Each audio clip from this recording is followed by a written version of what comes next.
ಇನ್ನು ಮೂಡಾ ಸೈಟ್ ಪ್ರಕರಣಕ್ಕೆ ಮತ್ತೊಂದು ಮೆಗಾ ಟ್ವಿಸ್ಟ್ ಸಿಕ್ಕಿದೆ. ಹೈಕೋರ್ಟ್ನಿಂದ ಸಿಎಂ ಸಿದ್ದರಾಮಯ್ಯಗೆ ರಿಲೀಫ್ ಬೆನ್ನಲ್ಲೇ ಈಗ ಕೇಸ್ ತನಿಖೆಗೆ ಸಿಬಿಐ ಕೋರಿ ಅರ್ಜಿ ಸಲ್ಲಿಸಿದ್ದ ಸ್ನೇಹಮಯಿ ಕೃಷ್ಣ ಈಗ ಮತ್ತೊಂದು ಬಿಗ್ ಟ್ವಿಸ್ಟ್ ಸಿಕ್ಕಿದೆ. ಸಿಬಿಐ ಕೋರಿ ಮತ್ತೆ ಮೇಲ್ಮನವಿ ಸಲ್ಲಿಸುವ ಸಂಬಂಧಪಟ್ಟಂತೆ ಈಗ 2-3 ದಿನಗಳಲ್ಲಿ ಹೈಕೋರ್ಟ್ನಿಂದ ಸಿಎಂ ಸಿದ್ದರಾಮಯ್ಯಗೆ ಏನ್ ರಿಲೀಫ್ ಸಿಕ್ಕಿತ್ತು, ಇದರ ಬೆನ್ನಲ್ಲೇ ಈಗ ಕೇಸ್ಗೆ ಸಿಬಿಐಗೆ ಸಲ್ಲಿಸಿದ್ದ ಅರ್ಜಿಯನ್ನ ಈಗ ಹೈಕೋರ್ಟ್ಗೆ ಸಲ್ಲಿಸ್ತಾರಾ ಇಲ್ವಾ ಎನ್ನುವ ಪ್ರಶ್ನೆ ಮೂಡಿತು. ಇನ್ನೇನು 2-3 ದಿನಗಳಲ್ಲಿ ಮತ್ತೆ ಅರ್ಜಿಯ ಸಂಬಂಧಪಟ್ಟಂತೆ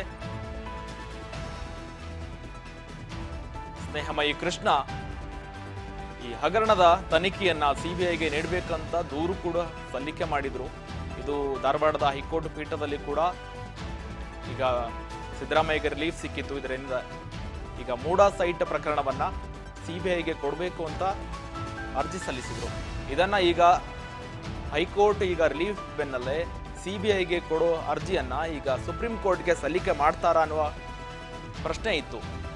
ಈ ಪ್ರಶ್ನೆಗೆ ಸಂಬಂಧಪಟ್ಟಂತೆ ಈಗ ಮೂಡಾ ಕೇಸ್ಗೆ ಇನ್ನೇನು 2-3 ದಿನಗಳಲ್ಲಿ ಇದಕ್ಕೆ ಸಂಬಂಧಪಟ್ಟಂತೆ ಸುಪ್ರೀಂ ಕೋರ್ಟ್ಗೆ ಮೇಲ್ಮನವಿ ಸಲ್ಲಿಸಲು ಸ್ನೇಹಮಯಿ ಕೃಷ್ಣ ನಿರ್ಧರಿಸಲಿದ್ದಾರೆ.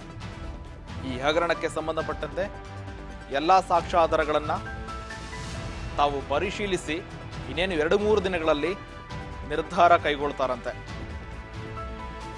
ಕರ್ನಾಟಕದ ಹೈಕೋರ್ಟ್ ಧಾರವಾಡದ ಪೀಠ ಆ ಅರ್ಜಿಯನ್ನ ವಜಾಗೊಳಿಸಿತು. ಆದರೆ ಈಗ ಸುಪ್ರೀಂ ಕೋರ್ಟ್ ಮೆಟ್ಟಿಲೇರಲು ಮುಂದಾಗ್ತಾ ಇದ್ದಾರೆ. ಇದರ ಬಗ್ಗೆ 2-3 ದಿನಗಳಲ್ಲಿ ನಾನು ನಿರ್ಧಾರ ಕೈಗೊಳ್ತೀನಿ, ನನ್ನ ಹತ್ರ ಇರುವ ಎಲ್ಲ ದಾಖಲಾತಿಗಳನ್ನು ಪರಿಶೀಲಿಸಿದ ಬಳಿಕ 2-3 ದಿನಗಳಲ್ಲಿ ಅರ್ಜಿ ಸಲ್ಲಿಸುವುದು ಬೇಡವೋ ಅಂತ ನಾನು ಮತ್ತು ನನ್ನ ಜೊತೆ ಇರುವ ವಕೀಲರ ಬಳಿ ಚರ್ಚೆ ಮಾಡಿ ಈ ನಿರ್ಧಾರನ ಕೈಗೊಳ್ತೀನಿ ಅಂತ ಕೂಡ ಅವರು ಹೇಳಿಕೆ ಕೊಟ್ಟಿದ್ರು ಫೇಸ್ಬುಕ್ ಖಾತೆಯಲ್ಲಿ. ಈಗ ಹೈಕೋರ್ಟ್ಗೆ ಹೋಗ್ತಾರೋ, ಹೈಕೋರ್ಟ್ಗೆ ಹೋಗಿದ್ರು, ಆಗ ಈಗ ಸುಪ್ರೀಂ ಕೋರ್ಟ್ಗೆ ಹೋಗುವ ಬಗ್ಗೆ ಇನ್ನೇನು 2-3 ದಿನಗಳಲ್ಲಿ ಚರ್ಚೆ ಮಾಡಿ ನಾನು ಸರಿಯಾದ ನಿರ್ಧಾರನ ಕೈಗೊಳ್ತೀನಿ. ನನ್ನ ಅರ್ಜಿಗೆ ಸಂಬಂಧಿಸಿದಂತೆ ನೀಡಿರುವ ತೀರ್ಪಿನ ಅಂಶಗಳನ್ನು ಓದಿದ ನಂತರ 2-3 ದಿನಗಳಲ್ಲಿ ನಾನು ಚಿಂತನೆ ನಡೆಸಿದ ಬಳಿಕ ನಿರ್ಧಾರ ಮಾಡ್ತೀನಿ ಅಂತ ಕೂಡ ಸ್ನೇಹಮಯಿ ಕೃಷ್ಣ ಹೇಳಿಕೆ ಕೊಟ್ಟಿದ್ದಾರೆ. ಈಗ ಮೂಡಾ ಪ್ರಕರಣಕ್ಕೆ ಸಿಬಿಐಗೆ ವಹಿಸಲು ಮಾನ್ಯ ಸರ್ವೋಚ್ಚ ನ್ಯಾಯಾಲಯ ಕೂಡ ಅರ್ಜಿಯನ್ನ ವಜಾಗೊಳಿಸಿತ್ತು. ಈಗ ಹೈಕೋರ್ಟ್ ಈಗ ಸರ್ವೋಚ್ಚ ನ್ಯಾಯಾಲಯಕ್ಕೆ ಹೋಗ್ತಾ ಇದ್ದಾರೆ. ಇನ್ನೇನು ಮತ್ತಷ್ಟು ಲೋಕಾಯುಕ್ತವೇ ತನಿಖೆ ನಡೆಸಲಿ ಅಂತ ಕೂಡ ಹೇಳಿತ್ತು. ಈಗ ಸಿಬಿಐಗೆ ವಹಿಸೋದು ಬೇಡವೋ ಅಥವಾ ಲೋಕಾಯುಕ್ತದಲ್ಲೇ ಸರಿಯಾದ ಶಿಕ್ಷೆಯನ್ನ ಕೊಡಿಸ್ತೀನಿ ಅಂತ ಕೂಡ ವಿಶ್ವಾಸ ವ್ಯಕ್ತಪಡಿಸ್ತಾ ಇದ್ದಾರೆ. ಲೋಕಾಯುಕ್ತವೇ ತನಿಖೆ ನಡೆಸಲಿ, ನಾನು ಸರಿಯಾದ ದಾಖಲಾತಿಗಳನ್ನ ಸಲ್ಲಿಕೆ ಮಾಡಿ ಲೋಕಾಯುಕ್ತದಲ್ಲೇ ನಾನು ಅಪರಾಧಿಗಳಿಗೆ ಶಿಕ್ಷೆ ಕೊಡಿಸ್ತೀನಿ ಅನ್ನೋ ವಿಶ್ವಾಸದಲ್ಲಿ ಕೂಡ ಸ್ನೇಹಮಯಿ ಕೃಷ್ಣ ಇದ್ದಾರೆ. ಸಾಕ್ಷ್ಯಾಧಾರಗಳನ್ನ ಮತ್ತು ದಾಖಲಾತಿಗಳನ್ನ ಪರಿಶೀಲಿಸಿದ ಬಳಿಕ ನಾನು ಸುಪ್ರೀಂ ಕೋರ್ಟ್ಗೆ ಹೋಗ್ಬೋದು ಬೇಡವೋ ಅಂತ ನಿರ್ಧಾರ ಮಾಡ್ತೀನಿ ಇನ್ನೇನು 2-3 ದಿನಗಳಲ್ಲಿ ಅಂತ ಸ್ನೇಹಮಯಿ ಕೃಷ್ಣ ಹೇಳಿಕೆ ಕೊಟ್ಟಿದ್ದಾರೆ.